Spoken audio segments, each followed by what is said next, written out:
Mwanaharakati Boniface Mwangi ametangaza kuwa Juni 25 itakuwa ni uhuru wa pili nchini Kenya, ambapo wito wazidi kushika kasi nchini huku ikituma dhamira mbaya kwa Rais William Ruto. Ujambo na karibu kwa taarifa zetu za Kenyascope, na tafadhali kumbuka kusubscribe.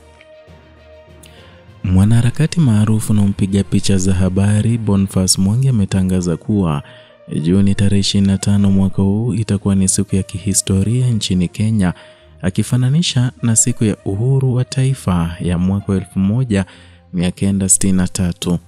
Tangazo hilo limejiri wakati ambapo taifa linakumbwa na msukosuko wa kijamii unaotokana na hasira ya umma dhidi ya kupanda kwa gharama ya maisha na sera tata za kiuchumi zinazoendeshwa na serikali ya Kenya Kwanza.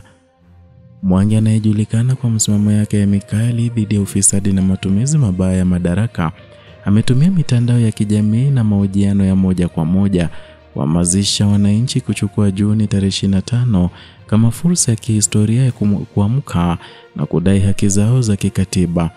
Amedai kuwa Kenya iko katika kipindi cha unyonyaji wa kiuchumi unaofanana na ukoloni wa kiuchumi, huku viongozi wakipuuza mateso ya wananchi wa kawaida.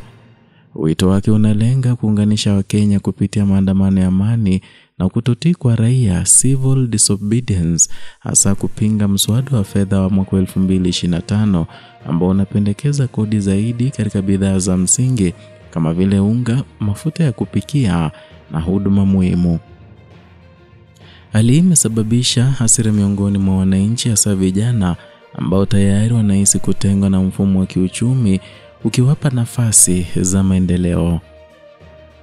Vuguvugu hili limeanza kupata uungwaji mkono mkubwa kutokana na makundi ya kijamii, wanaharakati wa haki za kibinadamu na baadhi ya viongozi wa upinzani ambao wanaona hatua ya Mwangi kama mwamko mpya wa kizazi kinachotaka kuona mabadiliko ya kweli. Wameeleza kuwa tamko hilo linaakisi kilio halisi cha umma kuhusu wajibikaji wa viongozi, usawa wa kijamii na ulinzi wa haki za msingi. Taarifa kutoka kwa duru za usalama zinaeleza kuwa vyombo vya dola tayari vimeweka mikakati ya kuhakikisha usalama, huku hofu ikitanda kwamba maandamano ya kitaifa huenda yakageuka kuwa ya vurugu. Hata hivyo, waandamanaji wa maandamano hayo wamekuwa wakisisitiza kuwa lengo si fujo, bali ni kusimama kwa pamoja kutetea maslahi ya wananchi kwa kuonyesha nguvu ya umma dhidi ya maamuzi yasiyozingatia kwa sera. Ama kwa sasa Juni 25 imegeuka kwa kauli mbiu ya kisiasa inayotajwa kila kona nchini, na katika maeneo ya mitandao maandalizi ya matembezi ya amani, kauli za kuhamasisha na maonyesho ya mshikamano yamechukua nafasi kubwa, huku picha za Mwangi na maneno ya uhuru wa pili yakizidi kusambaa.